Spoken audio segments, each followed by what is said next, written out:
Let us not forget everything that happens is by the will of Allah. It's time to unite and stand, and we will be the best amongst men. It's not time to be extreme or do you think about, but to stand together as one. To Sunnah followers streaming every day, various platforms. Trust me, you'll find a way. Sunnah followers. Sunnahfollowers. Presenting Volume 2 of Diluting Wala Wal Bara, part of the Right Belief series, the Unveiled Trilogy, written by Sheikh Kareem Abu Zaid. This book will focus on awakening the faith in a non-faith-centered world. Explained, broken down, and brought to you, unlike before, by Ustada lailanasheeba. Join us Monday through Friday, 6 p.m. Eastern, right here on Sunnahfollowers.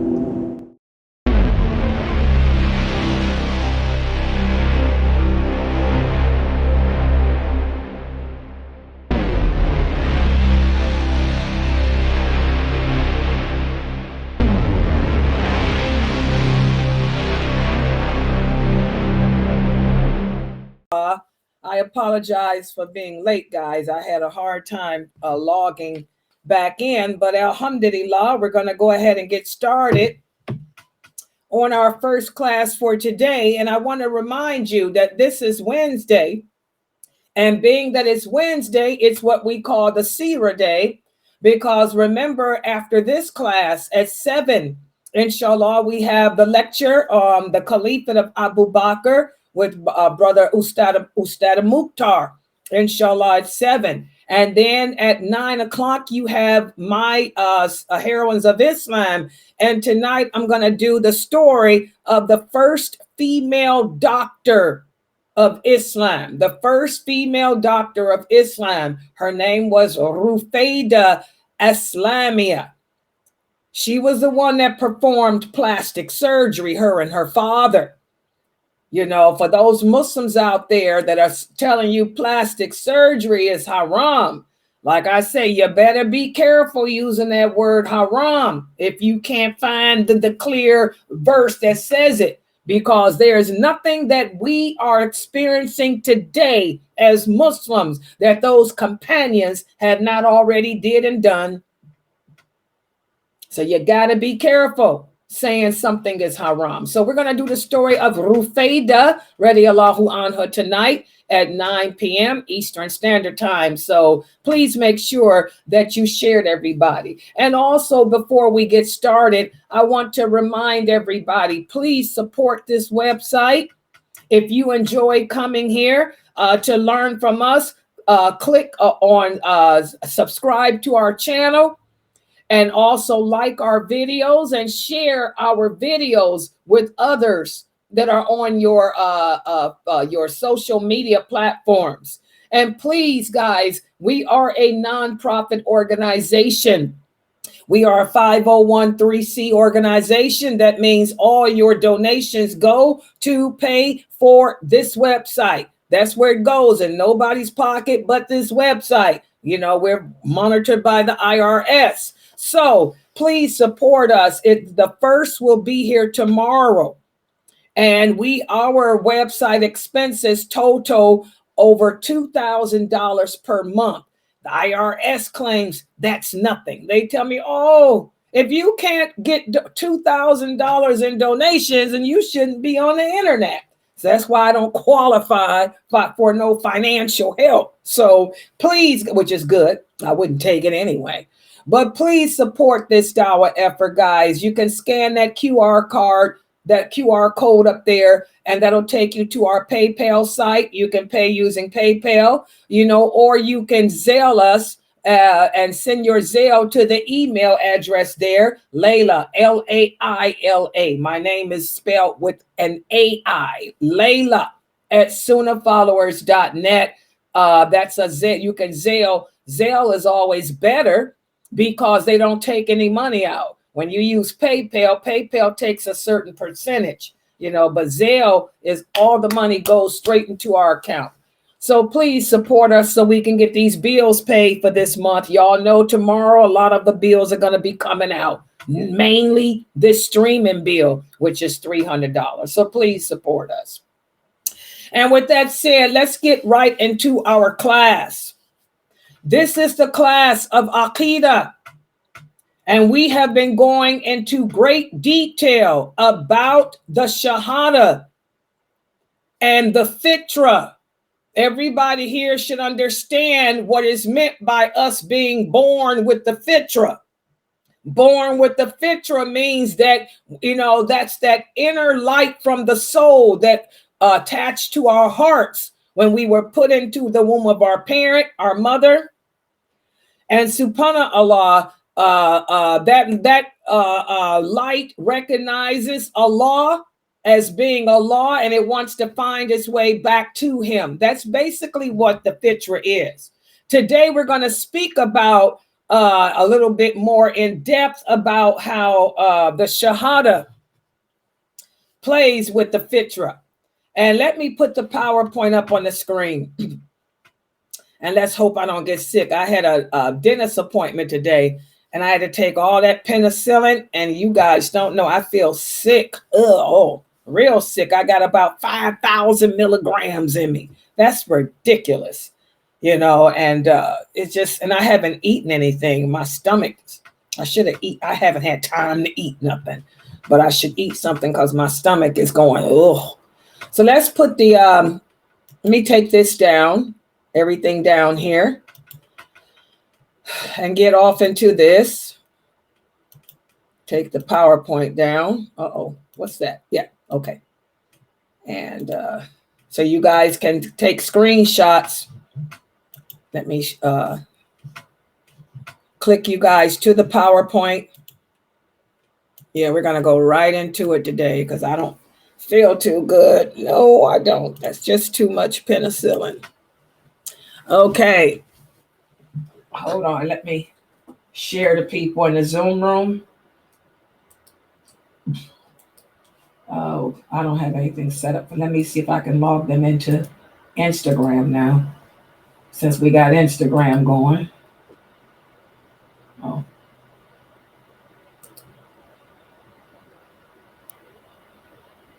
Oh, okay. I guess it's going. Okay, let me make this bigger.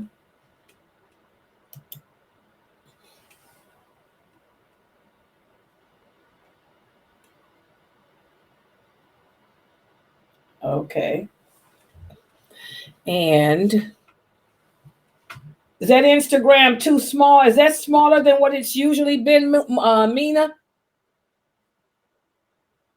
You want me to switch it? Yeah, it's small. So let me I should switch it to YouTube. Okay, let me go to YouTube.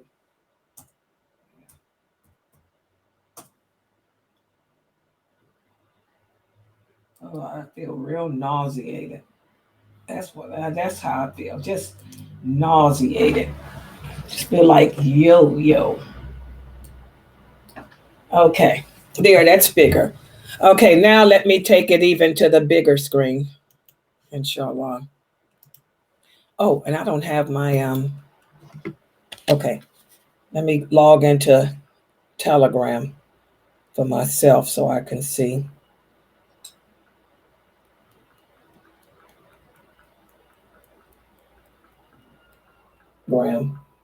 For myself so I can see. Okay. Okay, there we are. There we are. We're pretty big now. Okay, today we're going to speak about two Arabic terms that you guys hear a lot and probably don't know the meaning of it. Takhliya. Takhliya. That refers to Bara. And Takhliya. Tahlayah refers to Wala. We're going to speak about how these two entities, work hand in hand with the Shahadah and the Fitrah of the heart. Okay? And today's lesson covers pages 64, oh, my head, through 67 of the book Diluting Wala Wal Bara, Volume 2, which is the picture here, the red book. Go to Amazon.com to pick it up if you don't have it. It's $19.99. It's written by Sheikh Kareem Abu Zayd. May Allah bless him. And there's his picture. Okay? So we're going to talk about Takhliya and Tahliya and how they work hand in hand with the Shahadah and the Fitrah. Okay, let's start off with Takhliya and the Shahadah. And I like the scenario that Sheikh Kareem Abu Zayd gave here. He said, imagine that you have a glass of water and you want to drink it. Right before you take a sip, you notice something like dirt, a piece of dirt mixed it with the water. What would you do? He said, in that case, you would carefully remove or filter out the dirt so you can enjoy the pure, clean water. That's how Takhliya works with the Shahadah. I like the way he did that metaphor. He says, whenever we say, La ilaha illallah, and what does that mean in English? That means no one is worthy of worship but Allah. When we pronounce this statement, we are declaring that we reject and will remove anything harmful or false from our belief and practices. Y'all see how he did that? That's Takhliya. That's Takhliya. I reject and remove anything that can be harmful to Islam, to our beliefs and our practices. That's why we don't celebrate birthdays. This is harmful to our practice because celebrating a birthday is a form of worship. And we don't worship anyone or anything other than Allah. This is why we don't intermingle with non-Muslims on a personal level, because they may be harmful to our belief and practice, because their lifestyle is not the same as ours. So, la ilaha illallah, I reject and remove anything harmful or anything false from my belief and my practice. That's what we're saying in English. You want to purify your heart and mind by disassociating anything that can lead you away from the truth and lead you away from Allah. So, as you can see, Takhliya, where does it fall with Wala Wal Bara? Takhliya is al bara. Y'all see that? Disassociation. I disassociate from anything that may be harmful or false to my belief system. I disassociate from anything that may be harmful or false to my practice. That's why we don't celebrate the Prophet Muhammad's ascent to Israel, his ascent to the heavens. This is harmful. The Prophet Muhammad sallallahu alaihi wasallam and his companions never celebrated that. So why should we? Why would I want to introduce a new holiday into Islam by celebrating the Prophet's night ascension? This is a bid'ah. This is harmful. This is false. This is false practice. Why would I want to celebrate his birthday? This is harmful. This is false practice. Why would I want to celebrate El Quds Day? This is false. This is harmful. This is false practice. Why would I want to celebrate Valentine's Day? The same thing. Y'all understand? We disassociate from anything that might lead us away from the true Islam and lead us away from Allah. That's Takhliyah. What about Tahliyah? What about Takhliya? Well, take another look at the glass of water. After you remove the harmful ingredients, you can now focus on what's beneficial from that water. You can focus on the clean, refreshing taste. Well, that's the same with the Shahada. After we say La ilaha illallah, what do we say? We also say Muhammad Rasulullah. What does that mean? Muhammad sallallahu alayhi wa sallam is the messenger of Allah. This part of the Shahada is like embracing the beneficial truth. That's the beneficial part of the water. What does that mean? That means we recognize and affirm the exceptional guidance and teachings that came from him. He brought his teachings to us from Allah. And by following his example and following his teachings, in turn, we can connect to the source of pure and beneficial knowledge that in turn will lead us to Allah. Y'all see that? That's Tahliyah, Tahliyah, Takhliyah, and Tahliyah. So in simple terms, Takhliyah is all about removing anything harmful or false from our belief system and actions, while Tahliyah is all about embracing and affirming the beneficial truth from the guidance of the Prophet Muhammad. So Tahliyah is el-wala. That's el-wala. El-wala. Tahliyah, el-wala. Takhliya, el-bara. I hope I'm making this clear to you guys. And these two aspects of the Shahada, if we truly understood, if we would think about it, every time you say La ilaha illallah Muhammadur Rasulullah, I want y'all to think like this. When I say La ilaha illallah, I'm saying that I remove anything that's dirty, that's false,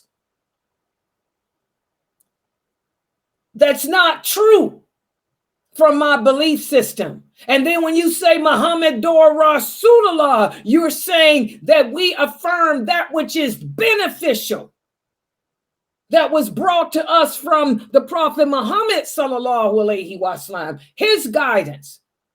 If we think about that, guys, what does it do? Just me saying it, my heart is beating really fast. That's the fitrah within you. That fitrah within your heart is finding its way back to Allah. It's growing spiritually closer to Allah. So how do these two things impact the fitrah? Well, Takhliyah. This is negation. This is el-bara. This is the act of eradicating anything that's harmful and false from our religion. El-bara, disassociation. And on the other hand, Tahliyah.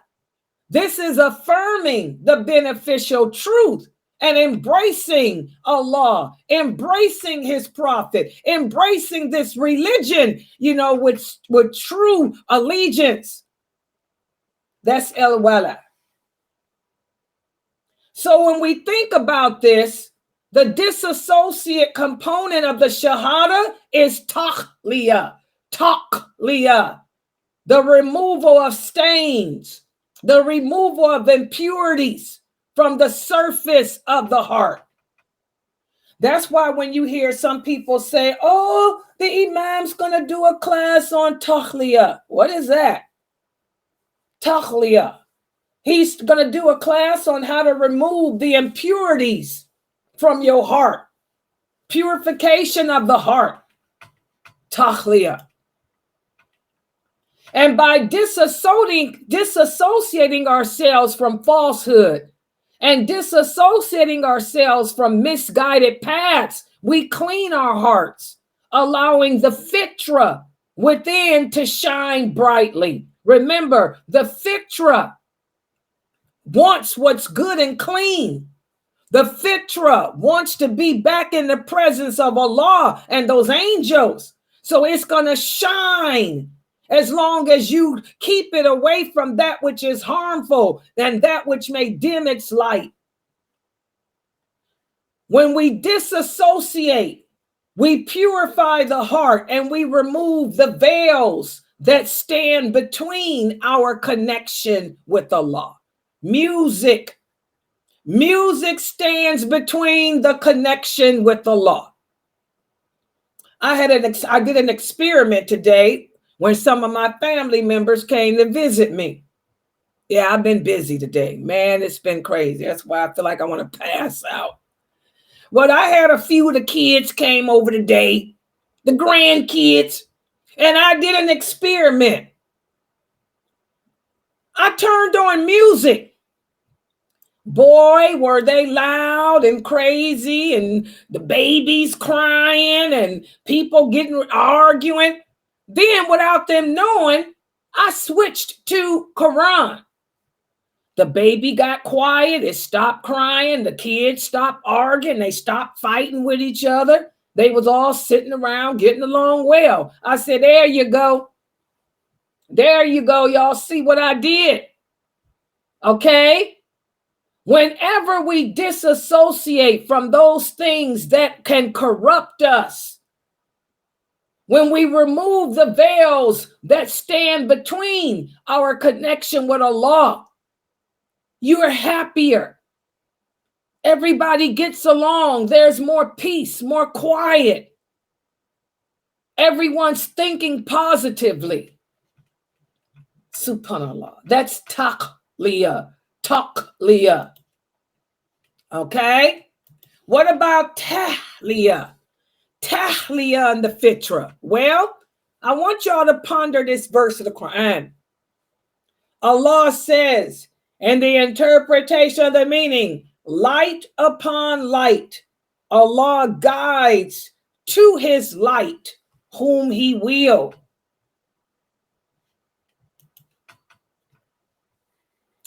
Loyalty or allegiance within the Shahadah represents Tahliya,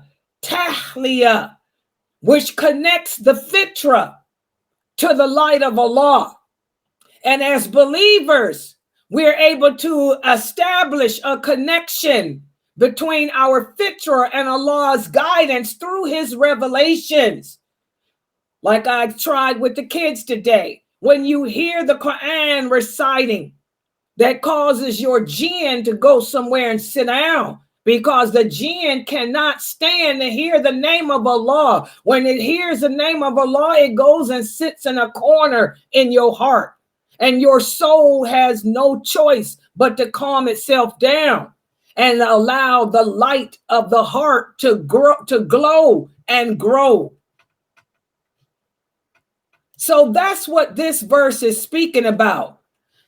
Allegiance to Allah becomes a bridge linking the Fitrah of the heart towards truth and righteousness through the guidance provided by Allah, through the Quran, or through the teachings of the Prophet Muhammad, or through listening to a lecture like you guys are listening to now. Everything should be calm around you.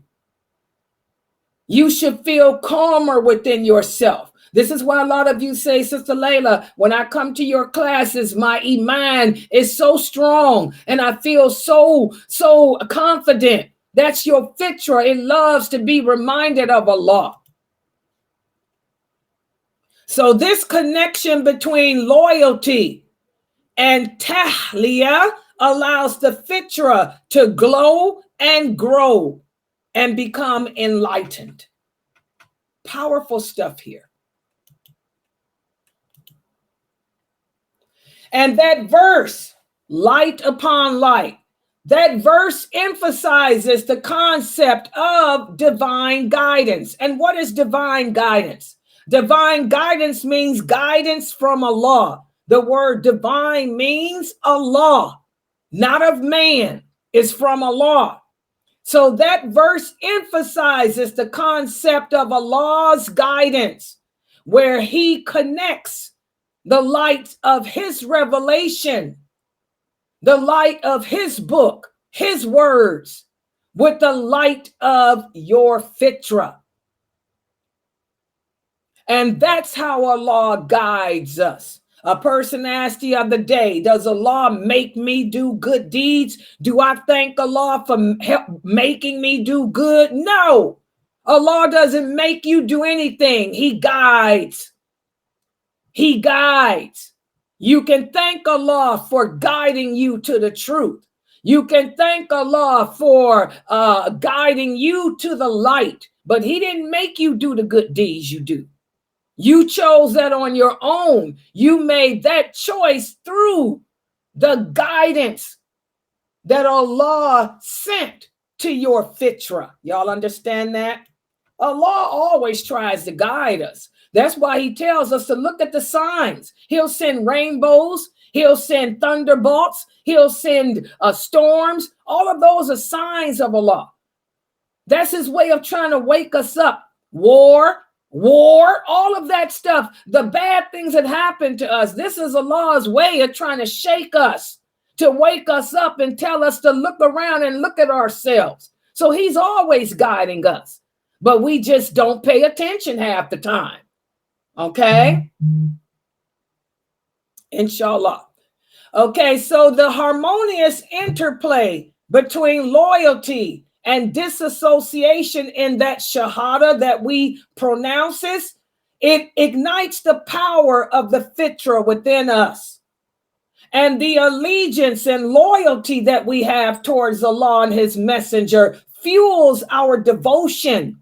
And that's what inspires us to do good. So Allah doesn't make you do good deeds. Don't ever say, Allah makes me do it. Allah guides you. That allegiance you have to him fuels your love and inspires you to make the choice to do the right thing, to be compassionate, to be just, to pray, to give in charity. And you make Allah happy with that. Allah loves for us to recognize his signs. Allah loves for us to recognize his guidance and act upon it. This strengthens the bond with Allah. It allows you, to express your fitrah. Your fitrah wants what's good and righteous and clean. Does everybody understand that? So Allah doesn't make us do anything. He gave us free will. We make our own choices, our own decisions. If he made us do it, then there would be no need for a judgment day. Okay, we would be like the animals. We'd be like the trees, the sun and the moon and the mountains. Okay, we make our own choices based on whether we recognize Allah's guidance and his signs. I hope I'm explaining this. So by understanding the Shahada this way, it renews our faith. If we think about it, when we say La ilaha illallah, I am distancing myself from that which is harmful to me. I am distancing myself from that which is false to my belief system. And Muhammad Rasulullah, my allegiance is to Allah. My allegiance is to his book, his guidance. My allegiance is to the Prophet Muhammad, his example, his teachings. If we think about what we're saying, what happens? We're renewing the faith in our heart. And that's why the Prophet sallallahu alaihi wasallam told the companions, renew your faith. And they said, "Oh, Prophet of Allah, How can we renew our faith? He says, say La ilaha illallah, Muhammadur Rasulullah as often as you can. Now do y'all see why we say that as often as we can? It renews your faith. I'll never forget 2 weeks ago when CNN News showed those men who had a white flag in their hand and they were walking in Gaza. Even though they had the white flag in their hand, the Zionists shot and killed one of the men. And when they gunned him down in cold blood, when his wife saw that it was him, she ran out there and helped to grab him to bring him out of harm's way. What was she saying? What were the words that were coming out of her mouth? She kept saying, La ilaha illallah, La ilaha illallah, La ilaha illallah. That's why she was saying it. See, the believer does this. And I keep telling y'all, those people over there are the strongest believers on earth. That's why their trial is the greatest. She was renewing her faith because she knew it would take every drop of faith in her body to not lose it, seeing her husband gunned down in cold blood. So she didn't scream and say, why, like the weak Muslims are doing. She said, La ilaha illallah, La ilaha illallah, to renew her faith so she could remain strong and drag her husband's body back to safety and clean it and bury him properly. When they showed the 2 little boys that were lying dead on ground, did y'all hear what the people said when they went to get them? What were they saying? All you could hear them saying was La ilaha illallah. Why? They were renewing their faith. When something bad happens, we say La ilaha illallah. That's where your strength comes from. I'll never forget Ifti's sister, Izdahar. May Allah forgive her of all her sins and make her grave spacious. I mean, she was one of my best friends and students here. When she got the news that her oldest son, who was also one of my students up in here, had drowned trying to save the life of someone else, the first thing she said was, Inna lillahi wa inna ilaihi rajiun. And then she said, La ilaha illallah, Muhammadur Rasulullah. And then she got up and went to claim her son at the morgue. She's Palestinian too. She was Palestinian too. The believer, that's how the believer handles themselves in hardships. They renew their faith, because renewing your faith is opening that connection to Allah and making it stronger. And Allah will then send the strength to you to get through your trial. The believer doesn't scream and shout and cry and say, why are you doing this, Allah? Why? The believer instead says, La ilaha illallah, bring it on. Bring it on, Allah. I'll handle it. I can handle it, because you ain't going to put nothing on me that I can't. Bring it, Allah. Bring it, Allah. That's what the believer says. That's why I tell y'all, those people in Gaza don't need none of y'all's crying pity, because you're nothing like them. The people in Gaza don't need nothing from you. If anything, you'd bring them down. They're stronger than you. They're better than you. They don't want or need nothing from you, because all you can do with your weakness of faith is bring them down. Subhanallah.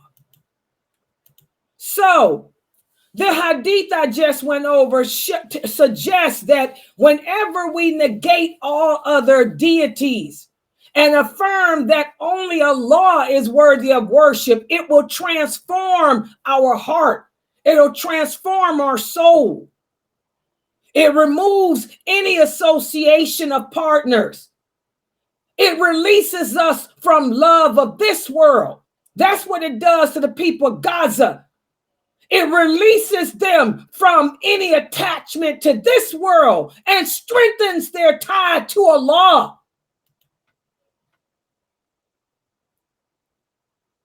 And the affirmation strengthens our relationship with Allah, reinforces our faith and our purpose. No one was meant to be here forever. We're all gonna die. Some of us have better deaths than others. I'm gonna break it to you, weak Muslims. The death of those people in Gaza, that's a better death than you dying in your sleep, because they're dying the death of a martyr. You're dying just a weak, sick person that died in their sleep.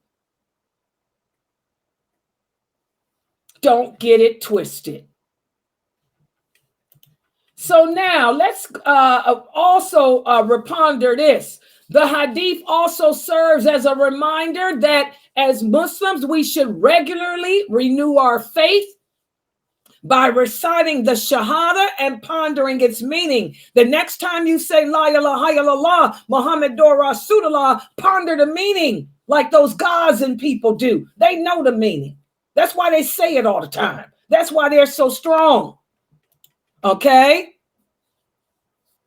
And by doing this, this will help to revive your connection with Allah, purify your heart, and reaffirm what your purpose is, that you were created to worship Allah. You weren't put here to be on this earth forever. You were put here to be here for a short time, to prove to Him that you believe in Him, and that your love for Him and allegiance to Him supersedes anything else on this planet.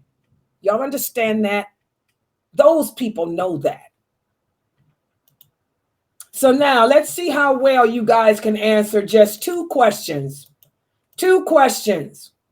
Question number one, Takhliya refers to what regarding our Shahada?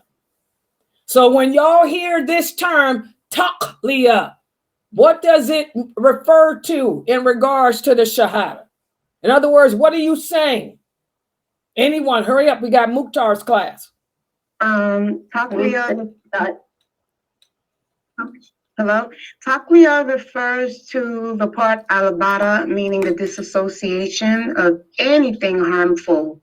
We remove anything that may go, that's harmful to Islam. So we're removing anything that disassociates us from our connection to Allah and His rules towards us, our connection towards Him. So basically everything bad and dirty. Good job. Would y'all agree with her answer? Yes. Good job. Yes, indeed. And what about the next one? Y'all should know the question is going to be Tahliya. Tahliya refers to what? What does it refer to in regards to the Shahada? Somebody other than her. Go ahead, take the mic. We got Mukhtar. Hello? Go ahead and tell them, Geechee. Tahliya refers to the second part of the Shahada, where we embrace the following of the Prophet, his example, his way, and not to deviate away from that direction. That's the Tahliya part. Will you guys agree with her answer? You guys agree? Yes. Yes, mashallah. Good job. Exactly. So I want y'all to remember that. And the next time, I mean, we all recite the Shahada, at least I hope you are. I know that a lot of Muslims do not know the Tashahhud. I found that out as a daya years ago.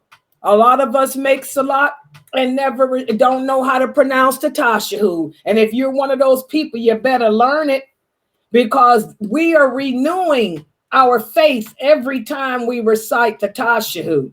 Every time we recite the Tashahhud, you're reciting that La ilaha illallah, Muhammadur Rasulullah. And I want y'all to think about what you're saying now.